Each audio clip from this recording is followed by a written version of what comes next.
This session is about you. It's about identifying your fears and coming out stronger, whether it's life or an examination like RBI. Let's begin.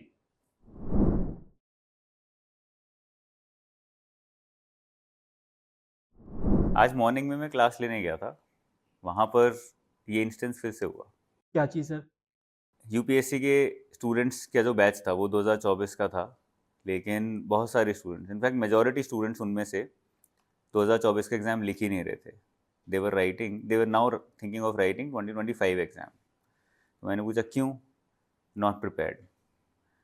Now then this question popped up in my mind कि जो RBI वाला student है, या फिर हमने जो experience किया है अपने पिछले 5-6 साल के एक्सपीरियंस में, वो यही किया है कि हर साल आरबीआई वाला स्टूडेंट भी सेम चीज़ करता है, जिससे कंपटीशन कम हो रहा है और जिसका सिलेक्शन हो रहा है उसका फ़ायदा हो रहा है। लेकिन जो पूरी मेहनत से पढ़ रहा है, but even then he is not getting selected just because of this one mistake. Yes, मेरे को भी लगता है। जैसे मैं पीआईबी की क्लास लेता हूँ हर हफ्ते, आप भी लेते हो, तो ऑलमोस्ट सेकंड स्टूडेंट यही कह रहा होता है कि क्या मैं छोड़ दूँ 2024 का पेपर, मैं 25 का दे देता हूँ। और मैंने ये क्लास में भी बोला था कि भाई हम कभी भी 100% रेडी हो ही नहीं सकते। और यहाँ पे मेरे को 2 कैटेगरी के स्टूडेंट दिखाई दे रहे हैं इस समय। एक तो वो है जो कि 24 का छोड़ना चाहते हैं, 25 का देना चाहते हैं। दूसरे ऐसे भी हैं जो टाइम एक्सटेंड होने की वजह से ना चिल कर रहे हैं अभी, कि अब तो हम तैयार हैं, हमें तो कोई टेंशन नहीं है। तो मैं आज सुबह कहीं पढ़ रहा था एक जगह पे, तो यहाँ पे मेरे को एक एग्जांपल याद आता है। जैसे एक 1983 का वर्ल्ड कप हुआ था, बिल्कुल अंडरडॉग थे, विवियन रिचर्ड्स पता नहीं कौन-कौन थे हमारे सामने, फिर भी हम जीत गए। बिल्कुल भी तैयार नहीं थे, फिर भी जीत गए। और वहीं अब 2023 का वर्ल्ड कप आप देख लो, पूरे तैयार थे, 10 में से 9 मैच जीत गए, 10वां हार गए। तो ये दोनों कैटेगरी स्टूडेंट्स के लिए बहुत प्राइम एग्जांपल है कि वी आर नेवर 100% रेडी। 25 में पहुंचोगे तो 25 में ये सोचेंगे हम कि भाई अब 26 का दे देते हैं। तो आई थिंक ये साइकी थोड़ी सी बदलनी चाहिए हमें, क्योंकि हम कभी भी रेडी हो ही नहीं पाएंगे। हमें थोड़ा सा रिस्क लेना ही पड़ेगा, बिकॉज वो एक बहुत अच्छा डायलॉग आपने सुना होगा, रिस्क है तो इश्क है, स्कैम 1992 का। तो वो करना ही पड़ेगा मुझे लगता है।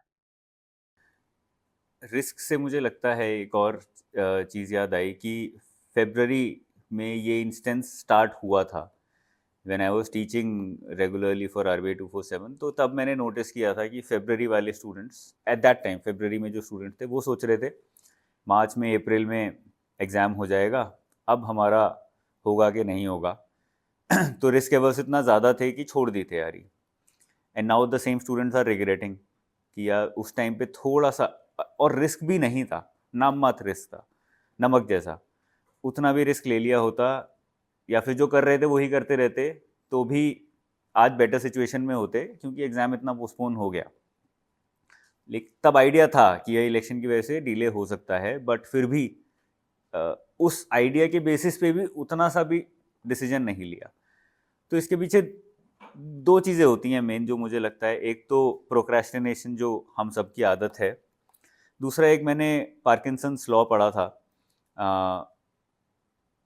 उसमें नॉर्थ थॉर्न पार्किंसन थे एक, उन्होंने 1955 में द इकोनॉमिस्ट में एक एस्से लिखा था। उस एस्से के दो पार्ट थे, उसमें उन्होंने एक पार्ट में बताया that the work expands according to the time that you have. हमारे पास टाइम ज़्यादा होता है तो हम उसी हिसाब से अपने काम को बढ़ा लेते हैं और एक्सपैंड कर लेते हैं। और लेकिन उसमें ये नहीं लिखा था कि अगर टाइम कम होता है, do we contract or work according to the limited time और नॉट।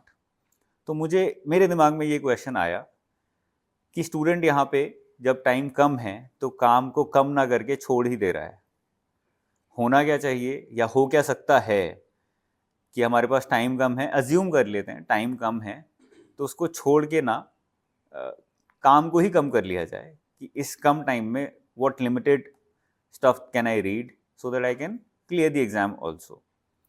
दूसरी जो मुझे प्रॉब्लम लगती है यहाँ पर, वो है जो हम सब में है, मेरे अंदर भी है, तुम्हारे अंदर भी है, सबके अंदर है, वो है सेल्फ अवेयरनेस की कमी। हम जब ये डिसीजंस लेते हैं डेली बेसिस पे या लाइफ के बड़े बड़े डिसीजंस, तो majority of these decisions are made without awareness of ourselves. तो ये एक डिसीजन कि फेब्रवरी में डिसाइड करना कि अप्रैल वाला नहीं देना एग्जाम क्योंकि अप्रैल में हो जाएगा अब, तो that is also lack of self awareness, क्योंकि एक्चुअल में you are fearful, you are scared to face that exam, that is why you are backing out. But आप अपने आप को समझा रहे हो इसकी 3 महीने में तो नहीं हो सकता, इसलिए छोड़ देता हूँ। अब भी वही हो रहा है, एग्ज़ाम जुलाई में होने की संभावना है, and now students are thinking अब तो नहीं हो सकता, अब तो छोड़ देते हैं, 25 पे फोकस करते हैं। कुछ लोगों का ये है कि हमारा तो प्लान जो है डिस्टर्ब हो गया। मेरे को ऐसा लग रहा है कि प्लान एक्चुअली डिस्टर्ब नहीं हुआ है, प्लान को स्ट्रेंथन करने का मौका आ चुका है आपके पास। वही जो आप कह रहे हो कि फ़रवरी में सोचा था डिस्टर्ब हुआ, फिर अब सोच रहे हैं कि डिस्टर्ब हो गया। तो प्लान आई थिंक डिस्टर्ब नहीं हुआ है। मुझे लगता है कि वो स्ट्रेंथन करने का टाइम है एंड यहाँ पे बस मुझे ऐसा लगता है कि जो डिफरेंस क्रिएट होगा, आरबीआई को चाहिए 200 लोग और 200 तो अभी डेफिनिटली ऐसे होंगे जो प्रोक्रेस्टिनेट नहीं कर रहे होंगे और वो पढ़ रहे होंगे। तो ये जो टाइम है ना, ये मुझे लगता है बहुत बड़ा डिफरेंस क्रिएट कर देगा between those who are procrastinating today and those who are not. तो आई थिंक अभी तो राइट अप्रोच यही है कि चुपचाप से बैठ के पढ़ लो। दूसरा, एक्सपेरिमेंटेशन को लेके भी एक बहुत चल रहा है, मैं देख रहा हूँ कि यार चलो इस बार क्या करते हैं, फेज 1 का दे देते हैं, बाकी फुल फ्लेजेड अगले साल देंगे। तो मुझे ऐसा लगता है कि there is nothing experimentation in this competitive examination, either you are prepared or you are not prepared. अगर आप प्रिपेयर्ड हो, थोड़ा बहुत भी प्रिपेयर्ड हो, तो मुझे लगता है कि आपको पूरा पेपर देना चाहिए। फेज 1 निकालने तो हम यहाँ पे आए नहीं है, हमें तो पूरा एग्जाम निकालना है ना। और दूसरा, अगर आप प्रिपेयर नहीं हो तो फिर मतलब जबरदस्ती के सपने देखने की कोई जरूरत नहीं है। आई थिंक चुपचाप से बैठ के 2025 की तैयारी करते रहो। क्यों जबरदस्ती का अपने ऊपर स्ट्रेस बढ़ाना है और अटेम्प्ट वेस्ट करना है। और मतलब अटेम्प्ट तो चलो 6 अटेम्प्ट किसी को देने नहीं है, बट मुझे ऐसा लगता है कि जब हम पेपर देने जाते हैं ना, जब हम एग्जाम हॉल में बैठे होते हैं, तभी हम अपने आप से उम्मीद लगा लेते हैं। तो क्यों ज़बरदस्ती फेल होना है, क्यों ज़बरदस्ती का स्ट्रेस लेना। अगर प्रिपेयर नहीं हो तो छोड़ दो, 25 का पेपर दो। प्रिपेयर्ड हो तो 24 का दो, बहुत सिंपल है। एक्सपेरिमेंटेशन को मैं थोड़ा आगे लेके जाना चाहूँगा। I was thinking about it some time back. मुझे लगा ई स्क्वायर, मैंने एक टर्म कॉइन किया, E square very important in life, experimentation and exploration. लेकिन एक्सप्लोरेशन और एक्सपेरिमेंटेशन के मतलब क्या हैं वो हम थोड़ा सा मिसअंडरस्टैंड करते हैं, मुझे ऐसा लगता है हम सभी। जैसे कि एक माउंटेनियर होता है, he is an explorer, by nature he is an explorer. The fact that he just wants to climb the mountain, he is an explorer, क्योंकि ज़रूरत नहीं है वो काम करने की, बट फिर भी कर रहा है। बट वो अगर अनप्रिपेयर्ड जाएगा, अगर वो आधी तैयारी के साथ जाएगा, सामान के साथ नहीं जाएगा, तो there is too much at stake, he might die, there are very high chances that he will die। तो एक्सप्लोरर भी समझता है importance of planning, importance of having the right tools with himself, and then go on and do what he wants to do. तो experimentation के साथ exploration जोड़ के अगर आप 24 का एग्जाम देना चाहते हो, एक्सप्लोर करना चाहते हो, even then you should have the right tools. ऐसे नहीं कि बस चले गए और एग्ज़ाम दे दिया, उससे आपको कुछ सीखने को नहीं मिलेगा, मुझे ऐसा लगता है। थोड़ा सा पास्ट ईयर पेपर का एनालिसिस करो, थोड़ा सा एक दो सब्जेक्ट्स, सारे सब्जेक्ट्स भी नहीं तो जो एग्ज़ाम में सब्जेक्ट्स आ रहे हैं उसमें से एक दो पढ़ के जाओ, उसी के बेसिस पे मेजर करने की कोशिश करो कि जो मैंने तैयारी की उसमें मैंने कितना पहाड़ चढ़ा। That I think completes the experimentation with exploration. Yes, I think अगर एक्सप्लोर कर रहे हैं तब तो ठीक है। अदरवाइज मुझे लगता है कि एक्सपेरिमेंट करने की कोई ज़रूरत नहीं है। चलते रहने देना चाहिए। अगर 24 का देना है तो ढंग से दो, 25 का देना है तो ढंग से दो। अच्छा, अब आंसर राइटिंग को लेके भी बहुत धूम मच रहा है मार्केट में। अब 24 वाला जो स्टूडेंट है, वो ये कह रहा है कि अब मैं क्या करूँ? अब तो मेरे पास टाइम ही नहीं बचा। और 25 वाला जो स्टूडेंट है, वो अभी से आंसर राइटिंग की ढोल बजा रहा है। तो 24 वाले के लिए क्या करना चाहिए अभी? ये आप बताओ। मुझे लगता है answer writing for RBI like an exam, like examination, जो कि काफ़ी इंटेंस होता जा रहा है, इज़ लाइक ईटिंग फूड। जो आप डेली करते हो, अगर नहीं करोगे तो मर जाओगे, you will start starving. Answer writing has to be like that. अब इसके दो पार्ट मुझे लगता है। एक हो गया शॉर्ट रन में, अगर आंसर राइटिंग सीखना है, you want to write 2024 exam, तो क्या होना चाहिए, और अगर 2025 सोच रहे हो तो क्या होना चाहिए। तो अभी इमीडिएट टारगेट है, आज तक कभी खाया नहीं ये वाला खाना, now you want to start eating it and digest it also. तो एक बहुत स्पेसिफिक तरीके से चलोगे तो शायद कर पाओगे। तो आईबीसी फ्रेमवर्क इस बार टर्म आया था और वो बहुत अच्छा था, बहुत इफेक्टिव भी था, जो कर्णिमा मैम ने फॉलो भी किया था अपने तैयारी के टाइम। मुझे लगता है उससे स्टिक करना चाहिए। हफ्ते में एक दिन प्रॉपर एक टेस्ट लगाओ, 2-2.5 घंटे का, 1.5 घंटे का एग्जाम होता है, 1.5 घंटे का लगाओ। क्या होता है सर ये आईबीसी फ्रेमवर्क? आईबीसी का फुल फॉर्म है इंट्रोडक्शन, बॉडी एंड कंक्लूजन। बहुत सिंपल है। और हमारी हमने 10th में 9th में जब स्कूल में होते थे तब भी यही फ्रेमवर्क एक्चुअली फॉलो होता था, बट कहीं ना कहीं कॉलेज में आके, स्कूल से बाहर निकल के we forgot about that. It's going back to the basics कि आप कोई भी एक क्वेश्चन का आंसर लिख रहे हो, इंट्रोडक्शन अच्छे से इंट्रोड्यूस करो उसको, उसकी बॉडी में आप अपनी नॉलेज को वहाँ पे थोड़ा सा शो करने की कोशिश करो, एंड कंक्लूजन में you try to conclude and you try to come to an agreement कि जो मैंने बोला है, जो भी मैंने आर्ग्यूमेंट्स दिए हैं, उसके बाद what do I finally feel, what can you take away from this question answer.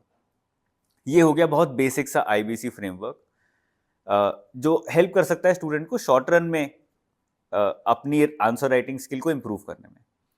यहाँ पे मुझे लगता है एक बहुत बड़ा मिसकंसेप्शन है कि डेली एक आंसर लिख लोगे तो इम्प्रूव हो जाएगा। वो कभी नहीं हो सकता, पॉसिबल ही नहीं है। डेली एक क्वेश्चन का आंसर लिख लोगे, डेली एक क्वेश्चन सॉल्व कर लोगे, उससे कुछ नहीं होगा, because your mind is already ready for it.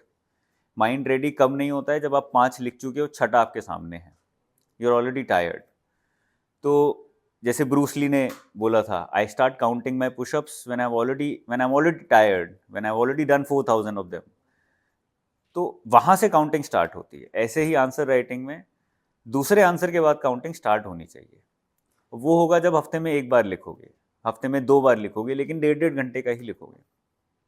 इसमें मुझे Gamini Singla, who came I think third in UPSC recently, उनकी मैंने किताब पढ़ी थी, वो भी याद आ रही है। She did the same mistake in her first attempt. She use to write her answers every day.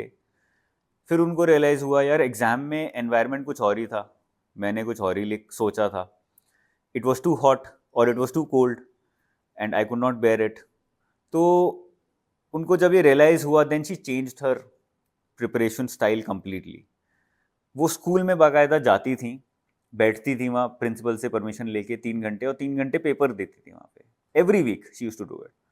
उससे she was training her mind.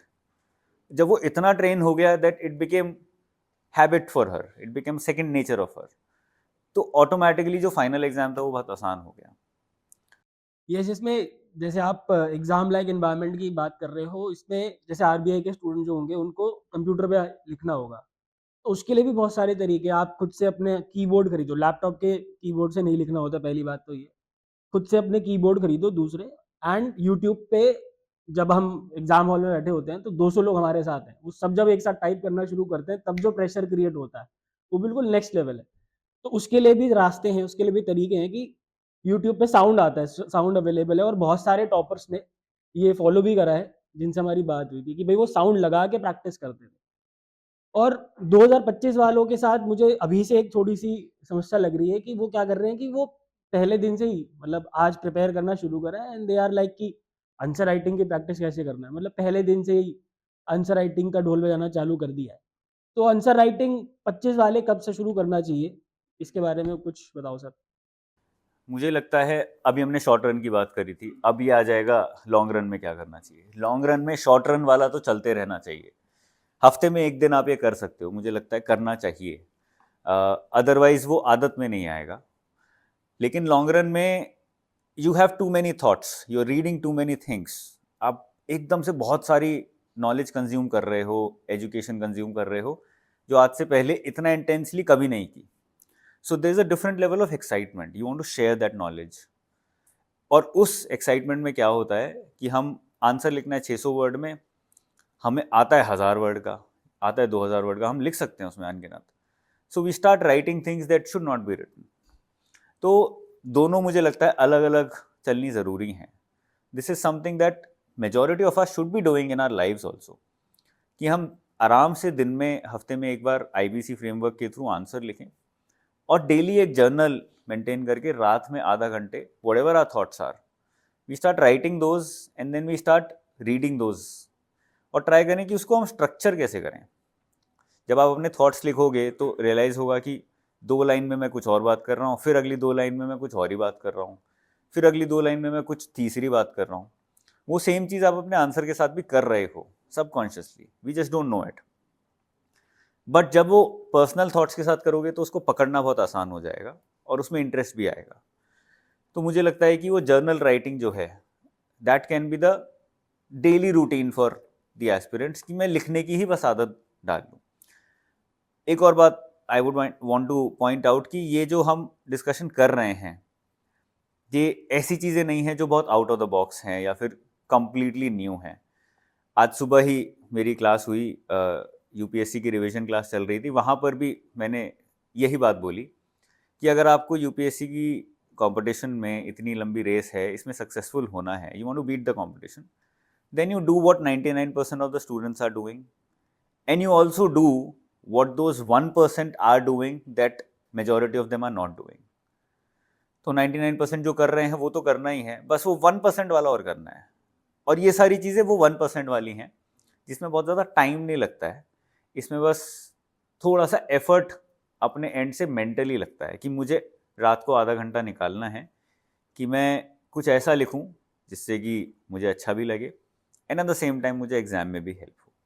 तो मुझे लगता है, what do you think, what should be the right? Yes, I think this is the best approach, क्योंकि जब मैं भी student था ना तो मैंने यही चीज़ फॉलो करी थी और मैं ये समझ गया था कि एक्चुअली वो जो आपने मूवी देखी होगी 12th फेल, उसमें आपको वो सीन याद होगा जब उसको माई सेल्फ लिखने के लिए बोलता है मनोज को और वो नहीं लिख पाता। कुछ कुछ ऐसा मेरे साथ भी हुआ था कि मेरे को एक बेसिक से ऐसे लिखने के लिए दिया गया था कि भाई ये लिख दो, मैं नहीं लिख पाया था। देन आई रियलाइज्ड कि यार नहीं, it is not a short term process, ये हो ही नहीं सकता। Then I started the same thing that you are mentioning कि भाई थोड़ा थोड़ा लिखना चालू करा, एंड मतलब लगे मेरे को 5-6 महीने के बाद, बट उसके बाद मेरा बहुत अच्छा आंसर राइटिंग हो गया था। तो I think it's a long run process और उसको ऐसे ही हम धीरे-धीरे इम्प्रूव कर पाएँगे, क्योंकि हाथ कट जाते हैं जब हम लिखने जा रहे होते हैं, हमें समझ नहीं आता कि हम लिखते क्या है। तो कुछ गलतियाँ भी हैं अब, क्योंकि एग्ज़ाम में 3 महीने रह गए हैं, बहुत सारी गलतियों का स्कोप आ चुका है। तो गलतियाँ हमें अवॉइड करनी चाहिए इस समय, बहुत सारी गलतियाँ हम लोग कर रहे हैं या करते कर होने के चांसेस हैं, जैसे कि वही फ़रवरी टू अप्रैल में जो गलतियाँ हमने करी और अब अप्रैल टू जुलाई में वो गलतियाँ हम करने वाले हैं। क्या-क्या गलतियाँ हो सकती हैं?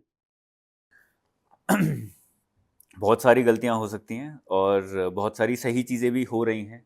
ऐसा नहीं है कि स्टूडेंट्स गलतियां ही कर रहे हैं। I think lot of people, lot of students out there are working very hard और बहुत अच्छी अच्छी तरीके से वो पढ़ रहे हैं। अगर लेकिन हम गलतियों को आइडेंटिफाई करके उनको मिनिमाइज़ करने की कोशिश करें तो मुझे लगता है सबसे पहली गलती है ये सोच लेना कि आपके सामने जो कंपटीशन है टेलीग्राम पे, सोशल मीडिया से, ये एज्यूम कर लेना कि मुझे नहीं आता उसको आता है, क्योंकि आधी जो रेस है वो दिमाग से ही आप जीत जाते हो या दिमाग से ही हार जाते हो। So this I believe is the first step. ये गलती ना करें कि सामने वाले को देख के अपने आप को जज करें कि अरे उसके इसका आंसर उसको आता है, मुझे नहीं आता, मेरा तो नहीं होगा। आपको नहीं पता कि वो क्वेश्चन भी अच्छा है कि नहीं है। अगर वो क्वेश्चन एक्चुअली में अच्छा है, नहीं आता है, तुमको नहीं आता है, तो ये आइडेंटिफाई करो या पूछो कि क्यों नहीं आता। क्या मैंने पढ़ा था फिर भी नहीं आता, तो क्यों क्यों नहीं आता? क्या मैंने रिवाइज नहीं किया? So start asking yourself the questions that can make you successful, not the questions that can turn you into a failure. ये मुझे लगता है दिमाग का खेल सबसे बड़ा खेल है। दूसरी गलती जो मुझे लगता है हम करते हैं, हम this is something that I learn from my elder brother. वो यूएस से पढ़ के आया था, हम यहाँ दिल्ली यूनिवर्सिटी के पढ़े हुए। दिल्ली यूनिवर्सिटी में कोई पढ़ाता नहीं है, कोई पढ़ता नहीं है। वहाँ पे 4 साल बिल्कुल अच्छी इंटेंस स्टडी हुई, उसके बाद बहुत अच्छी इन्वेस्टमेंट बैंकिंग की नौकरी, जहाँ पे you are actually doing some hardcore work. तो आपकी लर्निंग बहुत अलग टाइप की होती है। And I took a lot of time to understand this and get it out of him, what was he doing that was different from what was I doing. So he was critically evaluating himself every day. मैंने उसके success के बाद उसका Excel देखा अच्छे से और मुझे रियलाइज़ हुआ कि वो डेली बेसिस पे अपने जो डेली टारगेट्स होते थे उसके आगे एक रिमार्क लिखा करता था कि आज मैंने ये किया, आज मैंने ये नहीं किया, क्यों नहीं किया, जो मैंने किया क्या वो सही किया या गलत किया। Next level of critical evaluation, जिसका ऑब्जेक्टिव ये नहीं है कि तुम अपने आप को नीचा दिखा रहे हो, उसका ऑब्जेक्टिव है कि तुम अपनी सच्चाई अपने आप को दिखा रहे हो। जैसे कि एक कहावत है, when you stand in front of the mirror you will see the best version of you and you will also see the worst version of you. So you have to just look hard and find it out in the mirror. That is what he was doing every day. और वो हम शायद साल में एक बार, जिंदगी में एक बार भी नहीं करते हैं मेजॉरिटी ऑफ अस. तो अगर ये करने की आदत डाल लो तो every day you are improving automatically. तुमको खुद ही रियलाइज हो जाएगा 10 दिन के बाद कि यार 10 दिन पहले तो मैं कुछ और था, तैयारी कुछ और थी, 10 दिन बाद तैयारी कुछ और है.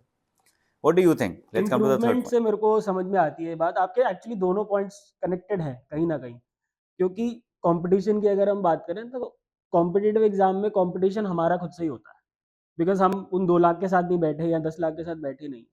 और उस कंपटीशन को हम ओवरकम तभी कर सकते हैं जब हम इम्प्रूवमेंट कर रहे हैं. तो आपके दोनों पॉइंट्स आई थिंक बहुत ज़्यादा वेल कनेक्टेड है. इम्प्रूव पहले अपने आप से कंपटीशन और फिर उसके बाद इम्प्रूवमेंट.